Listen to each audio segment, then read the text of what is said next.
Good morning. I'm here to present an overview of our research report. And by way of presentation, this is how it's going to be. So multinational mining companies have been mining in our developed countries, and their profit that they are gaining from their operations and the community that they operate in, their situation does not coincide.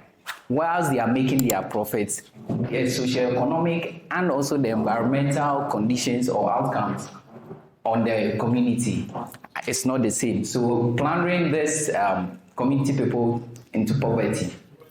Due to the mining operations of these mining companies, they resettle these communities, and then they resettle these communities and they lose their livelihoods, their lands, also their cultural ties to that place that they've resettled them. And also they face hurdles of resettlement issues when they are going for their resettlement and compensations. Communities suffer lack of bargaining power with these mining firms, or with all the laws that are there with the Act 703, the Minerals and Mining Regulation, which talks about compensation and resettlement. With all these laws around, our communities continue to suffer with compensation and resettlement issues. Although we have these regulations, but residents of these mining communities are adequately compensated. So this made CeSIS to undertake the research so that we will understand the dynamics, what the law tells us to do and what is actually practiced. And also we wanted to know the relationship between residential satisfaction and the standard of living of Ghanaian families who are affected by mining, as well as the setting of their resettlement homes. So we chose, by way of methodology, we chose 3 communities in the Adanse area of the Ashanti region, Obuasi precisely, in Obuasi Municipal and Obuasi East. New Dochua, New Bidiem, and Anaane. New Bidiem was resettled in the 1996, and Dochua was settled in 2011. Anaane is the community that is now seeking for resettlement. So we conducted a research using these parameters, this mixed method approach, the key informant interviews, we did focus group discussion, questionnaires, and also we conducted a survey. So these are pictures of what the focus group discussion and also the key informant interviews that we had with Straj, and also the former MC who was part of the process when Dochua was being resettled, and also he was part of the New Bidiem resettlement in 1996 when he was a worker at the AGA. It was AGC then before it became AGA. So what were the things that we found out when we conducted the research? We saw that the profit that these communities are making and the connection between the communities has a weak connection. Whatever they are gaining, instead of either improving the lives of these communities, it's not happening. Rather, it's worsening of the communities. The next thing that we saw was inadequate compensation. There has been contentious compensation that has been paid throughout the research.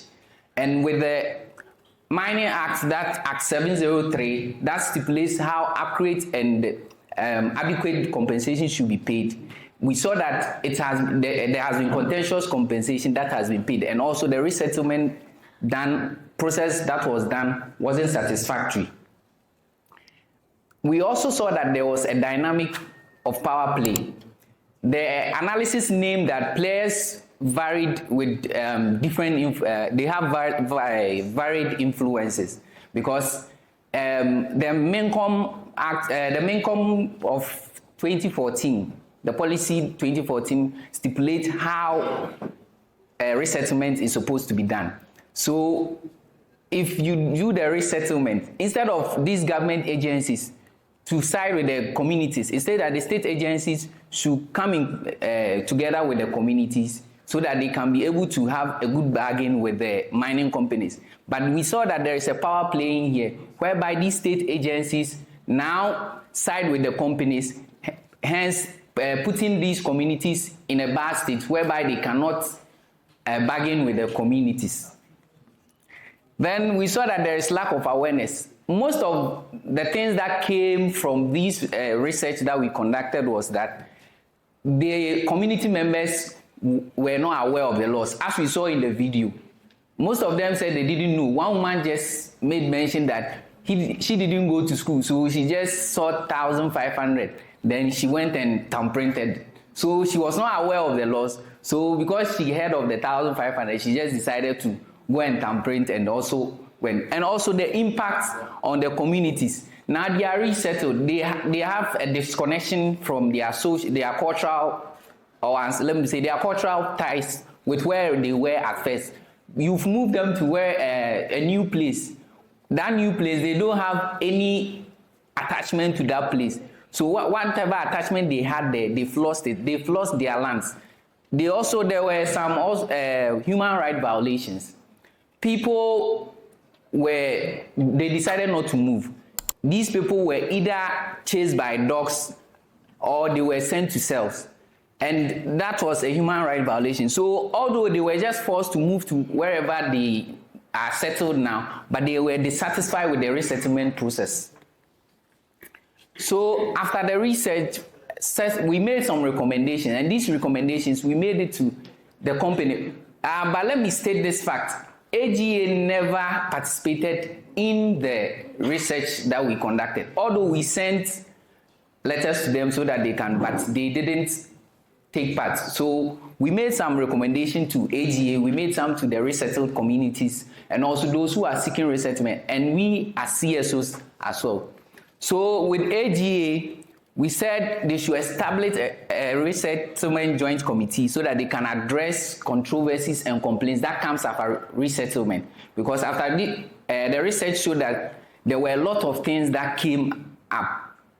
Then also they should improve the quality of resettlement houses and also enhance social amenities. Also, they should collaborate. As Dr. Ayi said, there should be a stakeholder engagement and collaboration with civil society, community leaders.